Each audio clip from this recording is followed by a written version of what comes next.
NT Ramarao గారి దగ్గర కథరాచారని book ఎత్తుకొని నాకు మంచి వడ్డానం తెచ్చేయండి, మంచి మంచి గోల్డ్ నగలు నాకు తెచ్చేయండి, మీకు మంత్రి పదవి ఇచ్చానని చెప్పిన మాట వాస్తవం కదా.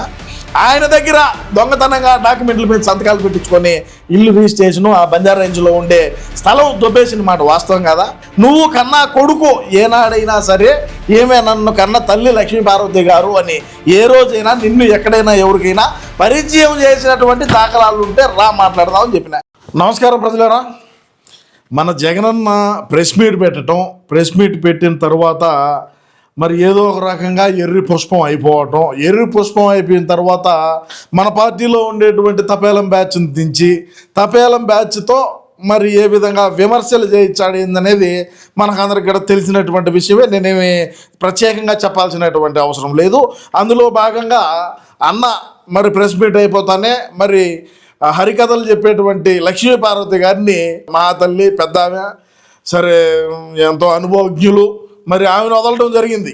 సరే ఆమె ఏం మాట్లాడుతుందో మనం వినాల్సినటువంటి బాధ్యత మన మీద ఉండదు కదా ప్రజలారా. ఆమె ఏం మాట్లాడుతుందో మనం ఒకసారి విని ఖచ్చితంగా వీడియోని విశ్లేషణ చేయమని చెప్పి మరి పెద్దలు ఆదేశించినారు కాబట్టి మనం కూడా మరి విశ్లేషణ చేద్దాం. అవగారు ఏం మాట్లాడతారో ఇందాం, చెప్పువా.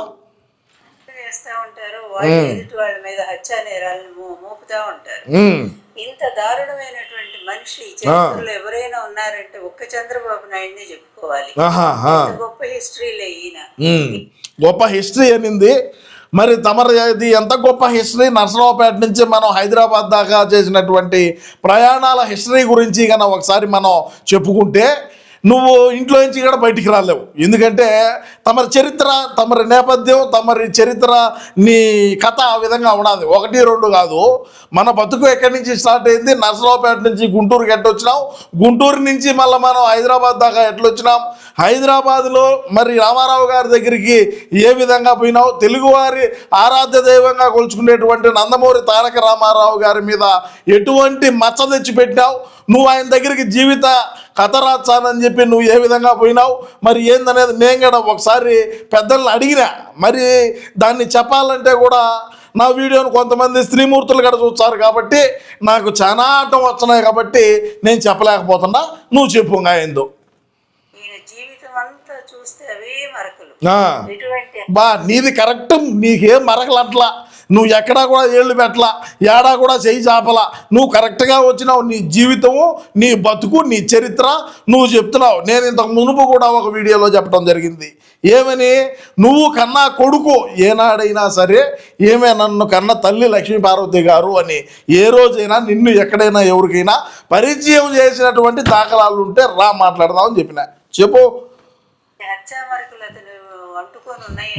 హత్యామరకులు కూల్గా ఉంటాడు, పైకి వెనక అన్ని కూడా ఘోరాలు నేరాలు చేయిస్తూనే ఉంటాడు. అవి నాకు చాలా తెలుసు, ఎందుకంటే నేను చాలా ప్రత్యక్షంగా చూశాను. డైరెక్ట్ గా కత్తులతో కటారుతో చంపల మా ఆయన్ని. ఎవరు మీ ఆయన? మీ ఆయన ఎవరు? మా వీరగంధం సుబ్బారావు నీ మొగుడు. హరికథలు చెప్పుకునేటువంటి వీరగంధం సుబ్బారావు ఆ హరికథ చెప్పేటువంటి క్రమంలో హార్మోనియం పెట్టినో నాకు నేర్పిండి అని చెప్పి ఆయన దగ్గరికి పోయి నువ్వు వివాహం ఆడినటువంటి మహిళవు నువ్వు ఆ తరువాత మళ్ళీ ఎట్టెట్నో జరిగింది. అంతకు మునుపు కూడా ఇంకే గంధం సుబ్బారావు ఉన్నాడు ఏమో తెలీదు.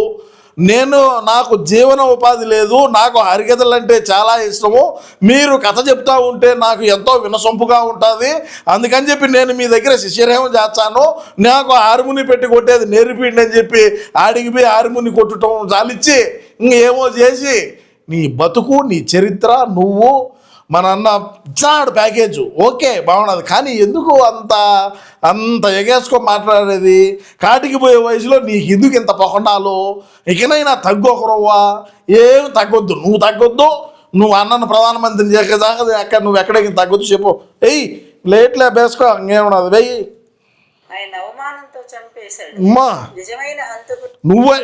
నిన్ను రాష్ట్రంలో ఉండే ప్రజలు ఏమంటున్నారో తెలుసా? తెలుగువారు ఆరాధ్య దైవంగా కొలిచేటువంటి ఎన్టీ రామారావు గారి మీద ఈ బోకుది పోయి జీవిత చరిత్ర రాచానని చెప్పి ఆయనకు ఎక్కడా లేని మచ్చను తెచ్చేసింది అంటున్నారు. ఇంకా రకరకాలుగా ఆ మాటలు నేను చెప్పలేను వీడియోలో. అది పరిస్థితి. చెప్పు.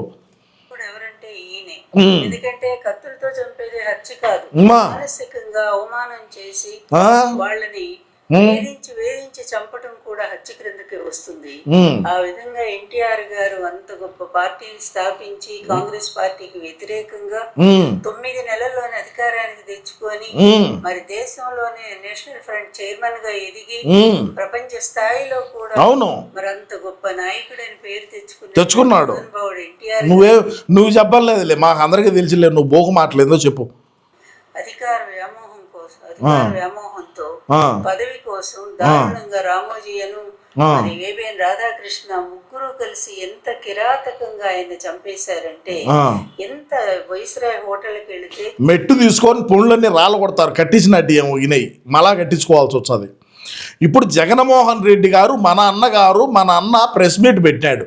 ప్రెస్ మీట్ పెట్టిన తర్వాత ఏ విధమైనటువంటి వ్యాఖ్యలు చేసినాడు, ఏ విధమైనటువంటి చరిత్ర నేపథ్యం కలిగినటువంటి వ్యక్తులు రాజారెడ్డి గారు కానీ, రాజశేఖర రెడ్డి గారు కానీ, మన జగన్ రెడ్డి కానీ ఏ విధమైనటువంటి మనసు ఉంటుంది, ఏ విధమైనటువంటి మనసుతో వాళ్ళు ఆలోచన చేస్తారు, ఎటువంటి ఆలోచనలు ఉంటాయి, ఏ విధమైనటువంటి క్రూరమైనటువంటి ఆలోచనలు ఎట్లా చేయాలా, ఏ విధంగా వ్యక్తుల్ని హతమార్చాలా, ఏ విధంగా మనకు అడ్డం ఉండేటువంటి వ్యక్తుల్ని ఏ విధంగా మనం అడ్డం తొలగించుకోవాలా అనేది వాళ్ళకి తెలుసు. మా జిల్లా, మా సొంత జిల్లా, మా కడప జిల్లా, మా రాయలసీమ జిల్లాలకు వచ్చి వాళ్ళ వ్యక్తిత్వం గురించి, వాళ్ళ నేపథ్యం గురించి నువ్వు అడుగు, వాస్తవాలు తెలుసుకో. బోకు మాటలు ఎందుకు అడుగుచ్చొని మాట్లాడేది ప్రెస్ మీట్ అని ఒకటి పెట్టి ఏం అవసరము? నీకు తెలుసా? వాస్తవాలు తెలుసా? మా తాత రాజారెడ్డి గారి నేపథ్యం తెలుసా? నీకు తెలుసా అంటాడా? నీకు తెలీదు, నువ్వు మాట్లాడతావు. నువ్వు మాట్లాడోకే బాగున్నది. ఇప్పుడు చంద్రబాబు నాయుడు ఎందుకు వచ్చాడు? మళ్ళా ఇప్పుడు ఆయన రామారావు గారు పెద్ద ఆయన ఎందుకు తీసుకువచ్చినావు? రామారావు గారి యూనివర్సిటీ పేరును మారుస్తూ ఉంటే ఆ రోజు నోట్లో హెరిటేజ్ ఐస్ క్రీమ్ పెట్టుకున్నావు తెలీదు. సారీ, తప్పుగా మాట్లాడుంటే హెరిటేజ్ ఐస్ క్రీమ్ అందరూ తినేదే. మా ఆర్కే రోజా గారే అన్నారు, ఏమని హెరిటేజ్ ఐస్ క్రీమ్ నోట్లో పెట్టుకున్నావా అని. మరి ఈమె ఆ రోజు హెరిటేజ్ కుల్ఫీ పెట్టుకోనిందేమో నోట్లో అని నేను అడుగుతా ఉన్నా. ఈరోజు ప్రజల తరపున రామారావు గారి యూనివర్సిటీ పేరు మారుస్తూ ఉంటే ఆ రోజు లేవని నోరు ఈరోజు రామారావు పేరు తీసుకొని వచ్చి ఆయన గురించి మాట్లాడతా చంద్రబాబు నాయుడు గారు అది చేసినాడు, చంద్రబాబు నాయుడు గారు ఇది చేసినారు అని చెప్తున్నాం. మన జగనన్న గురించి తెలుసుకో, మా జగనన్న ఎటువంటి వ్యక్తో తెలుసుకో, ఎటువంటి ఆలోచన విధానం ఉంటుంది తెలుసుకొని మాట్లాడితే బాగుంటుంది. ఈ అవులే కోతలు ఎందుకు? సరే నువ్వు చెప్పు. చెప్పులు ఇస్తాడు దుర్మార్గుడు, ఇవన్నీ కూడా మర్చిపోతారనుకుంటున్నా. చెప్పులు ఇచ్చాడని నువ్వు అంటున్నావు, మరి అదే ఈయన మానసనాయన కాడికి వద్దాం. మంది చెప్పు, మన చరిత్ర చెప్పు. నువ్వు ఏ పార్టీ? మా పార్టీ, మా వైసీపీ పార్టీ.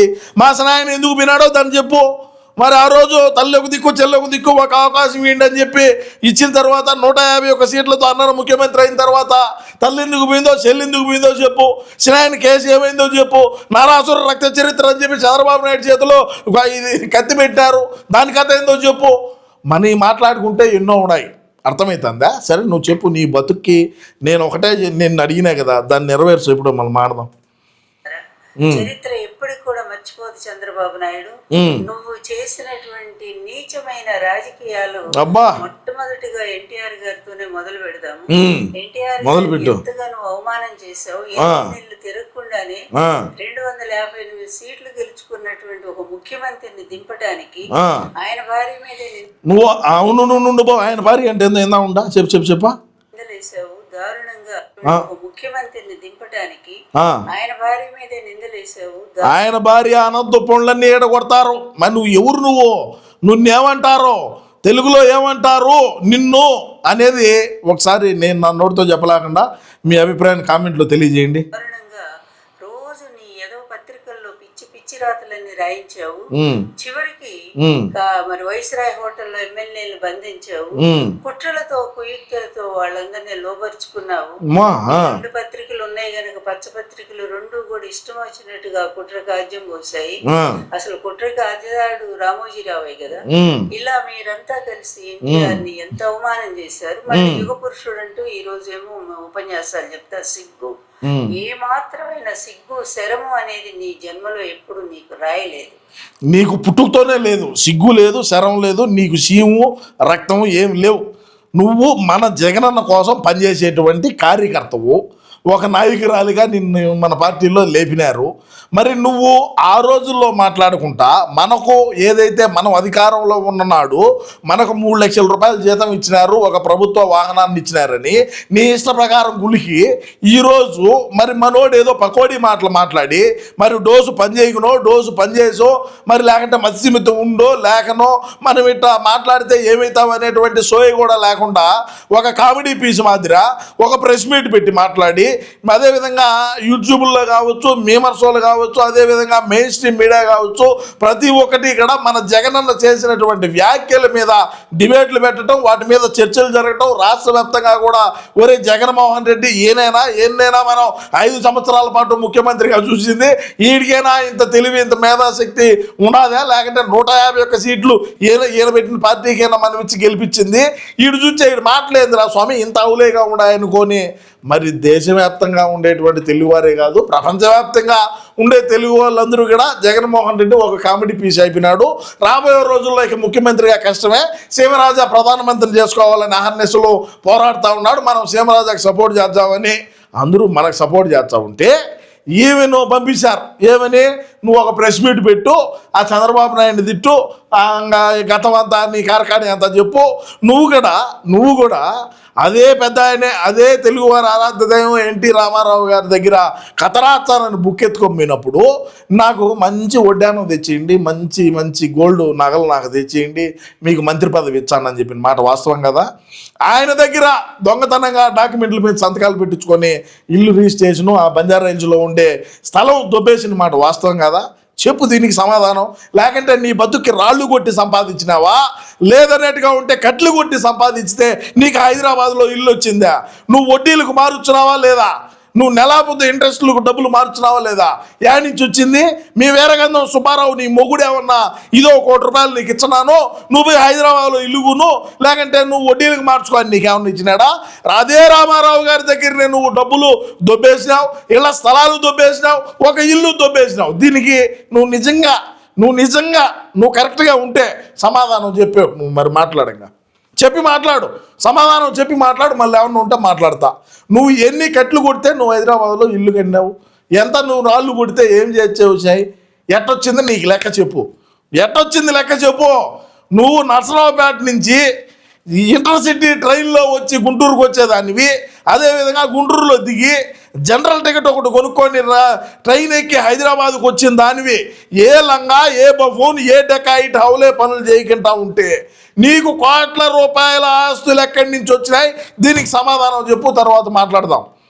ఇంకేం ప్రజలారా, మనం క్వశ్చన్ వేసాం, మరి సమాధానం చెప్పిందంటే మళ్ళా మనం మాట్లాడదామని ఈ సందర్భంగా తెలియజేసుకుంటూ, ఏది ఏమైనప్పటికీ ఇట్లాంటి పాలేరుపాట్లు ఇట్లాంటి అవులేలు ఎంతమంది వచ్చి ఎన్ని మాట్లాడినా మనం ఖచ్చితంగా అన్నను ప్రధానమంత్రిని చేసుకునే దిశగానే మనం అడుగులేద్దాం, అదే దిశగానే ముందుకు పోదాం. నా ఈ పోరాటంలో మీరందరూ కూడా తప్పకుండా నాకు సహాయం సహకారాలు అందించారని, సాయం అంటే మళ్ళా ఏమన్నా అనుకుంటారు నాయన, నాకు కూడా మీరు తోడుగా ఉంటారని అది ప్రజలందరూ తోడుగా ఉంటేనే కదా అన్న మొన్న 151 నుంచి 11కు వచ్చినాడు.